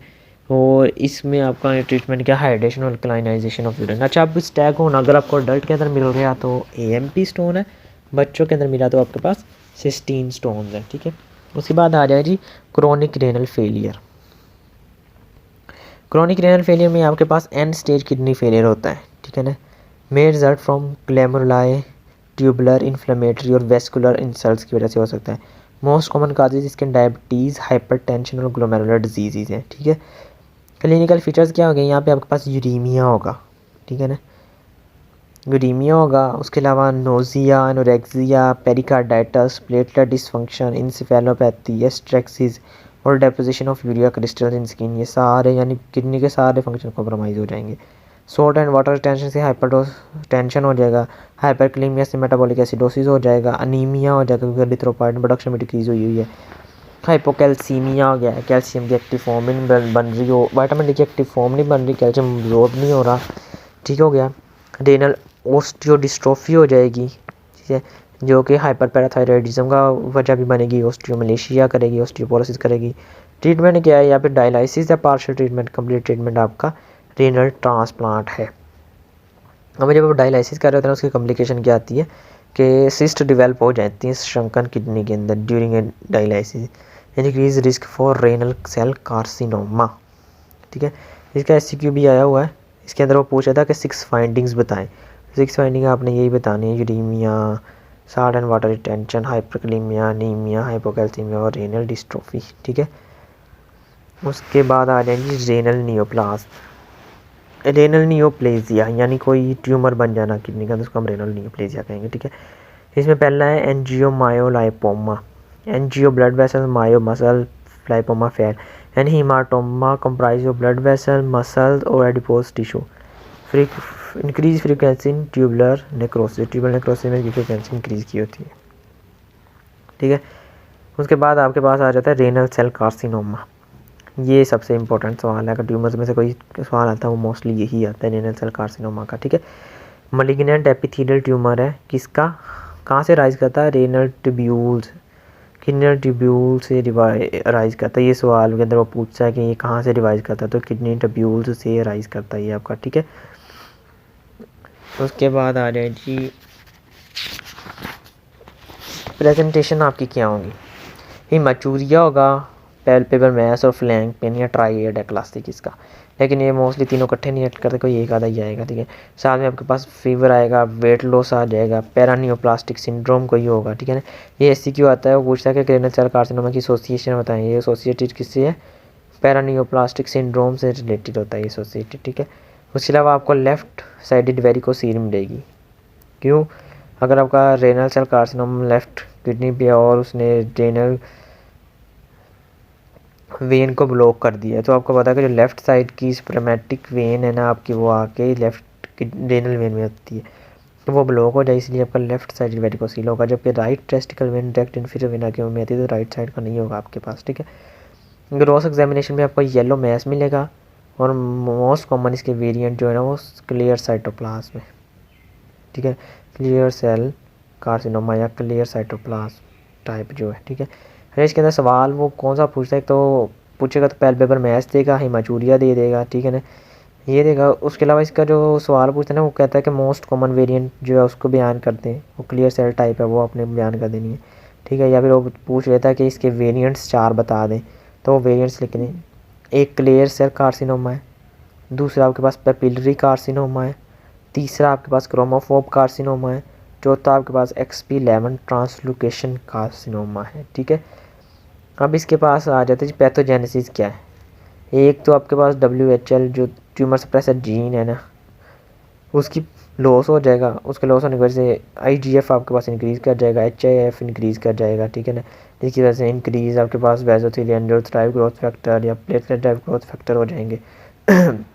इससे ग्रोथ फैक्टर्स इंक्रीज़ कर गए हैं, ट्यूमर सप्रेसर जीन सप्रेस कर गई है और इसकी वजह से आपके पास ट्यूमरस ग्रोथ बन जाएगी। हमें ट्यूमर की टाइप्स क्या है, हेरिडिटरी और स्पोरेडिक हो सकता है। हेरिडिटरी ये अडल्ट मेल्स के अंदर होता है और ये सिंगल ट्यूमर एक साइड पे होगा और अपर पोल ऑफ किडनी को स्प्रेड करेगा और most common risk factor cigarette smoke है। हेरिडिटरी जो होगा वो यंग अडल्ट के अंदर होगा और ये बायलेटरल होगा। इसके अंदर von Hippel disease autosomal dominant disease होगी, ठीक है ना। और इसके अंदर रिस्क फैक्टर WHL जीन से एसोसिएटेड जो है ना वो हीमेंजियोब्लास्टोमा ऑफ सेरिबेलम और रेनल सेल कार्सिनोमा होते हैं, ठीक है। तो ये स्पोरेडिक हो सकता है या फिर आपके पास हेरिडिटरी हो सकता है, ठीक है। अच्छा एक सवाल इसका पूछ लेता है कि वो RCC का स्प्रेड बताएं। ये पास क्वेश्चन के अंदर गलत लिखा हुआ, ये आप लिख लें। ये पथोमा वाला भी बताता है कि 4 वो ट्यूमर है जो love to spread through haematogenous, यानी जो ब्लड के ज़रिए स्प्रेड होना पसंद करते हैं। उसके अंदर एक ट्यूमर, ये मैंने एंडो के अंदर आपको 4 लिखवाए भी थे, ठीक है। तो इसमें से एक जो था वो रेनल सेल कार्सिनोमा था, ठीक है। तो पास करने का तो उसने स्पेशली पूछा हुआ कि कौन सा ट्यूमर है जो या RCC कैसे स्प्रेड करता है, तो ये हीमेटोजीनस स्प्रेड होता है इसका। ये हीमेटोजीनस बोन, लिवर और लंग्स तक स्प्रेड करता है, ठीक है। अब इसकी स्टेजिंग क्या है, अगर इसने रेनल वेन को इन्वॉल्व किया है तो हम इसको T कहेंगे, ठीक है। और अगर इसने रिट्रोपेरिटोनियल लिम्फ नोड को इन्वॉल्व कर लिया फिर हम इसको N टाइप कहेंगे। उसके बाद हमारे पास आता है विल्म्स ट्यूमर। विल्म्स ट्यूमर जो है ये मलिग्नेंट ट्यूमर है किडनी का, कॉम्प्राइज्ड ऑफ ब्लेस्टीमा, ठीक है। ये इसका डायग्नोस्टिक पॉइंट है। जब भी वो इसका सिनेरियो देगा ना, वो एक तो देगा कि ये चिल्ड्रन में होगा, एवरेज एज 3 साल या 3 साल से कम का बच्चा है। दूसरा वो कहेगा इसके अंदर ब्लेस्टीमा या परिमिटिव ग्लोमेरुलाई या परिमिटिव सेल्स, मेसेनकाइमल सेल्स या स्ट्रोमल सेल्स का जिक्र करेगा वो, ठीक है ना। जब भी मैच्योर ब्लास्टीमा या प्रिमिटिव ग्लोमेरुलर ट्यूब्यूल का जिक्र करे और 3 साल से कम उम्र का बच्चा है, आपका सीधा डायग्नोसिस विल्म्स ट्यूमर होना चाहिए, ठीक है। प्रेजेंट कैसे करेगा, यूनिलेटरल फ्लैंक पेन, हीमाचूरिया और हाइपरटेंशन। उसके बाद अच्छा ये एम्ब्रियोनिक टिश्यू का नाम भी ले सकता है, ये भी लिख रहे हैं। एम्ब्रियोनिक है, प्रिमिटिव है, इमेच्योर है, ब्लास्टीमा है, ठीक है। 90% केसेस के अंदर ये स्पोरेडिक होता है, ठीक है। अब इसकी एसोसिएशन किस किस के साथ, एक वेगर सिंड्रोम के साथ हो सकती है। वेगर W से विल्म्स ट्यूमर है, A से एनइरिडिया है, G से जेनेटिकल अबनॉर्मेलिटी और R से आपका मोटर और मेंटल रिटार्डेशन। एनइरिडिया होता है कि एब्सेंस ऑफ आयरस, ठीक है। इसमें क्या होगा, deletion of WT1 tumour suppressor gene होगी। दूसरा ये डेनिस डेरिश सिंड्रोम के साथ हो सकते हैं। डेनिस डेरिश सिंड्रोम में आपके पास क्या होगा, प्रोग्रेसिव रेनल डिजीज़ होगी, ठीक हो गया। ये विल्म्स ट्यूमर होगा और साथ में मेल सूडो हिमाफ्रोडाइटिज्म होगा। ये भी म्यूटेशन WT1 नहीं होगी। तीसरा आपके पास बैकविड विडमैन सिंड्रोम के साथ एसोसिएटेड हो सकता है। इसमें आपके पास क्या होगा, विल्म्स ट्यूमर होगा, न्यूनेटल हाइपोग्लाइसीमिया होगी और साथ में आपके पास मस्कुलर हेमी हाइपरट्रोफी होगी और गैनोमोगैली। इसमें एसोसिएशन क्या होगी, इसमें म्यूटेशन होगी WT2 जीन की, ठीक है, और पार्टिकुलरली IGF2, ठीक है। इस तरह ये आपका ट्यूमर्स हो गया। हमारे पास आ जाता है lower urinary track infections. Lower urinary track infection यानी नीचे वाला जो आपका यूरिनरी ट्रैक है, उस लोअर यूरिनरी ट्रैक कार्सिनोमा, ठीक है। अब इसमें एक सवाल जो आता है वो इसमें से ही आता है, यूरिथेलियल कार्सिनोमा, जिसको ट्रांजिशनल सेल कार्सिनोमा भी कहते हैं या ब्लैडर कैंसर भी कहते हैं इसको, ठीक है। ये मैलिग्नेंट ट्यूमर है rising from urothelial lining of renal pelvis, ureter, bladder और यूरेथ्रा, ठीक है। Most common type of urinary track carcinoma Yuri rise in the bladder, इसलिए ब्लैडर कैंसर के नाम से ही आ जाता है। रिस्क फैक्टर इसके पूछ लेता है वो, ठीक है। रिस्क फैक्टर इसके या फिर वो बता भी देगा, ठीक है ना, कि ये बंदा था, ये सिगरेट स्मोक कर रहा था, ये वो। इसके रिस्क फैक्टर का सवाल आया वो देख लें, उसमें आपने लिखने है सिगरेट स्मोक है, नेफ्थाइलामीन डाई है, लॉन्ग टर्म साइक्लोफॉस्फामाइड या फेनेसिटिन यूज़ है, ठीक है। जनरली इन ओल्डर अडल्ट्स में होता है, पेनलेस हीमाचूरिया के तौर पर आएगा, ठीक है। 2 पाथवे होते हैं इसके डिस्टिंक्ट, ठीक है ना। एक होता है फ्लैट पाथवे, एक पेपिलरी पाथवे। जो फ्लैट होगा उसमें हाई ग्रेड फ्लैट ट्यूमर मिलेगा जो बाद में इन्वेड भी कर जाएगा। इसमें अर्ली P53 म्यूटेशन होगी। जो दूसरा है वो लो ग्रेड पेपिलरी ट्यूमर होगा, बाद में प्रोग्रेस कर जाएगा हाई ग्रेड पेपिलरी ट्यूमर, फिर इन्वेड करेगा। इसमें LP53 म्यूटेशन नहीं होगी। अच्छा, ये मल्टीफोकल होता है और रीअकर कर सकता है। अच्छा, इसका सवाल जो आया हो ना उसके अंदर उसने इसकी स्टेजिंग पूछी हुई है, तो इसकी स्टेजिंग लिख ले। इसकी स्टेजिंग है जी TA होती है, TA में होता है नॉन इन्वेजिव पेपिलरी, ठीक है। इसमें T बड़ा है, A छोटा है। दूसरी है TIS, T बड़ा है, IS छोटा है। इसमें होता है कार्सिनोमा इन साइटू, इसको नॉन इन्वेजिव फ्लैट भी कहते हैं। उसके बाद हमारे पास आती है T1 में लेमिना प्रोपरिया इन्वियन होता है, ठीक है ना। ये उसने एक जगह दिया होता है, उसने कहा था कि एक ये सारा सिनेरियो दिया ब्लैडर कैंसर है और लेमिना प्रोपरिया का इन्वियन हुआ, बताएं कौन सी टाइप है, तो उसमें T1 थी, ठीक है। उसके बाद T2 में होता है कि मस्कुलरिस प्रोपरिया का इन्विजन हो जाए। तो उसके बाद T3A, इसमें होता है कि माइक्रोस्कोपिक एक्स्ट्रा वेस्कुलर इन्वेजन होता है। उसके बाद आपके पास T3B है, इसमें grossly apparent extra vesicle invasion होता है आपके पास, ठीक है। उसके बाद आपके पास T4 है, T4 में क्या होता है इन्वेड एडजेसेंट स्ट्रक्चर्स, ठीक है। ये स्टेजिंग आपने लिख लेनी है, याद कर लेनी है, इसका सवाल आया हुआ है, दो बार पूछी हुई है ये, ठीक है। उसके अलावा उसने मॉर्फोलॉजिकल टाइप्स पूछी हुई हैं ब्लैडर कैंसर की, ठीक है, वो भी लिख लें। एक इसमें पेपिलोमाज है आपके पास। नंबर 2 पे आपके पास papillary urothelial neoplasm of low malignant potential है, ठीक है। नंबर 3 पे आपके पास low grade papillary urothelial carcinoma है। नंबर 4 के पास आपके पास high grade papillary urothelial carcinoma है। और नंबर 5 पे आपके पास इन्वेजिव यूरोथीलियल कार्सिनोमा कैंसर है, ठीक है। ये 5 इसकी मॉर्फोलॉजिकल टाइप्स हैं। ये सवाल इसका यही आया, एक में स्टेजिंग पूछी हुई है, एक में मॉर्फोलॉजिकल टाइप्स पूछी हुई है इसकी। उसके बाद हमारे पास स्क्वेमस सेल कार्सिनोमा है, ठीक है ना, यानी malignant proliferation of squamous cell अगर हो और ब्लैडर को इन्वॉल्व किया। अच्छा, यहाँ पे आपने याद रखना है कि जब भी ये स्क्वेमस सेल कार्सिनोमा होगा ना, यहाँ पे मेटाप्लेजिया पहले हुआ होगा, क्योंकि नॉर्मली ब्लैडर की जो हमारे पास एपिथेलियम है वो यूरोथीलियल है, स्क्वेमस सेल नहीं है। तो पहले यहाँ पे मेटाप्लेजिया होगा, वो कन्वर्ट होगी स्क्वेमस में और फिर वो डेवलप हो जाएगी कैंसरस सेल में। अब इसके फिर क्या वजह मेटाप्लेजिया होने की, कॉजेज क्या होंगे, क्रोनिक सिस्टाइटिस बंदे को रह रहा है, या बूढ़ी ओल्ड वुमेन है, या शिस्टोसोमा हिमाटोबियम की इन्फेक्शन है, या लॉन्ग स्टैंडिंग नेफ्रोलिथियासिस है, ठीक है। इनकी वजह से आपका स्क्वेमस मेटाप्लेजिया पहले राइज होगा और उसके बाद वो कन्वर्ट हो जाएगा स्क्वेमस सेल कार्सिनोमा के अंदर। उसके बाद एडिनो कार्सिनोमा है। एडिनो कार्सिनोमा आपके पास क्यों है कि मैलिग्नेंट प्रोलिफरेशन ऑफ ग्लैंड अगर हो जाए जो आपके ब्लैडर के अंदर है, ये यूरेकल रेमिनेंट से ही सिस्टाइटिस ग्लैंडुलरिस और exstrophy of the anterior abdominal wall से राइज हो सकती है, ठीक है ना। तो इस तरह ही हमारा चैप्टर कंक्लूड होता है। अब इसकी मैं आपको मॉर्फोलॉजीज करवा देता हूँ जो आई हुई हैं। अच्छा, यहाँ पे ना 2 सवाल देख लें। एक सवाल है पास पेपर के अंदर आया हुआ था, जिसके अंदर उसने ना कुछ लैब्स दी हुई थी, यानी उसने plasma, sodium, potassium, bicarbonate, urea, creatinine सारा कुछ दिया था, जिसमें कैल्शियम का कंसनट्रेशन उसने दी हुई थी 1.80, नॉर्मल वैल्यूज़ भी दी हुई थी उसने, ठीक है, और फॉस्फेट की 2.6। तो यहाँ पे ना बाइकार्बोनेट 13 दिया था, तो यहाँ पे बाइकार्बोनेट कम हुआ था, कैल्शियम भी कम हुआ था, ठीक है ना। तो इसका डायग्नोसिस पास पेपर वाले ने लिखा था कि क्रोनिक किडनी डिजीज़ है, CKD है, ठीक है ना। CKD पे थोमा वाले ने लिखी हुई, तो ये आप लिख लें। अगर कैल्शियम कम हो, फॉस्फेट ज़्यादा हुआ हो, क्रेटिनिन राइज हुआ हो और बाइकार्बोनेट भी कम हुआ हो और पेशेंट को काफ़ी अरसे से हो, जैसे उसने कहा था कि 20 साल पहले उसको पॉलीसिस्टिक किडनी डिजीज़ हुई थी, लेकिन अभी तक उसको ना वो चल रही है और वो अभी भी हाइपरटेंसिव है, तो इतना ज़्यादा मुद्दत हो गया, फिर हम उसको यानी क्रोनिक किडनी डिजीज़ में रखेंगे, ठीक है। बस ये पूछा। दूसरा उसने इसका पूछा था कि लेबोरेटरी डायग्नोसिस क्या है, किस बेस पे आपने कहा है, तो वो वही था, हम उसका यूरिया क्रेटिनिन करवाएंगे, वो राइज्ड होगा। उसका कैल्शियम हमने देख लिया कि वो उसका कम हुआ है, फॉस्फेट सीरम वो भी उसका कम हुआ है, ठीक है।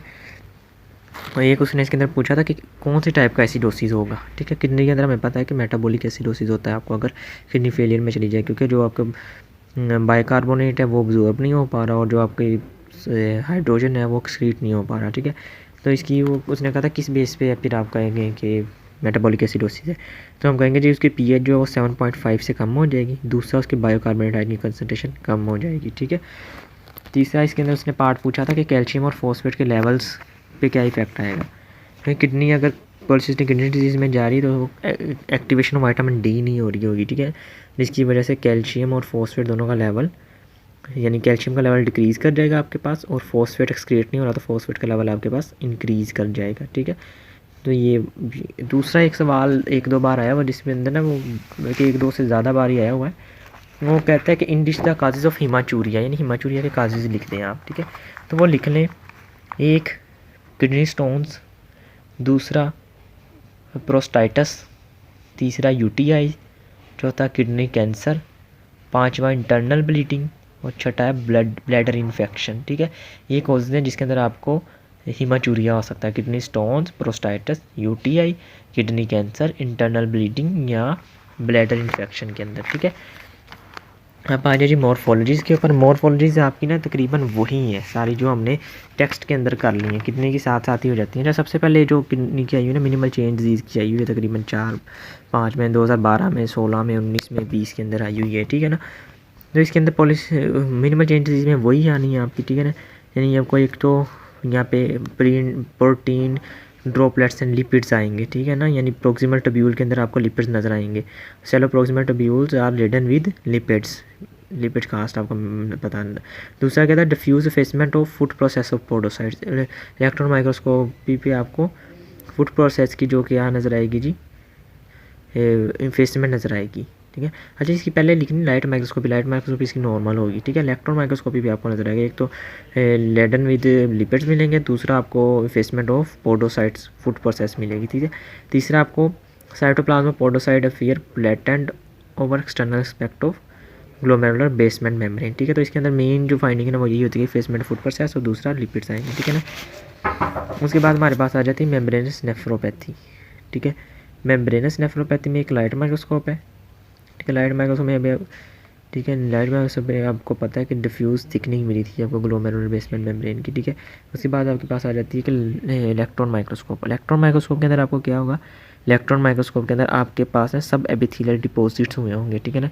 ये हमने उसके अंदर भी पढ़ा था कि स्पाइक डोम अपीयरेंस आएगी आपको, ठीक है। स्पाइक डोम अपीयरेंस आपको मिलेगी, एक फेसमेंट ऑफ फूड प्रोसेस आपको मिलेगा, ठीक है। और लाइट माइक्रोस्कोप पे आपको थिकनिंग मिलेगी, ठीक है। इम्यूनोफ्लोरेसेंस इसका ग्रैनुलर आएगा मेम्ब्रेनस नेफ्रोपैथी का, उसके अंदर आपको ग्रैनुलर डिपॉजिट ऑफ IgG या C3 मिलेंगे, ठीक है ना। तो ये हमारी दो हो गई मिनिमल चेंज डिजीज़ होगी हमारे पास। उसके बाद हमारे पास मेम्ब्रेनस नेफ्रोपैथी हो गई है, ठीक है। उसके बाद हमारे पास आ जाता है जी पोस्ट स्ट्रेप्टोकोकल ग्लोमेरुलोनेफ्राइटिस आया हुआ है 2 बार, ठीक है ना। इसके अंदर जी आपको लाइट माइक्रोस्कोप में क्या मिलेगा, ये हमने पढ़ा था कि वहाँ पे हिस्टोरिकल एग्जामिनेशन में आपको इंक्रीज सेलुलरिटी और इन्फ्लेमेशन मिली थी, ठीक है ना। तो इंक्रीज सेलुलरिटी मिलेगी आपको, डिफ्यूज एंडोकैपिलरी प्रोलिफरेशन मिलेगी, ठीक है।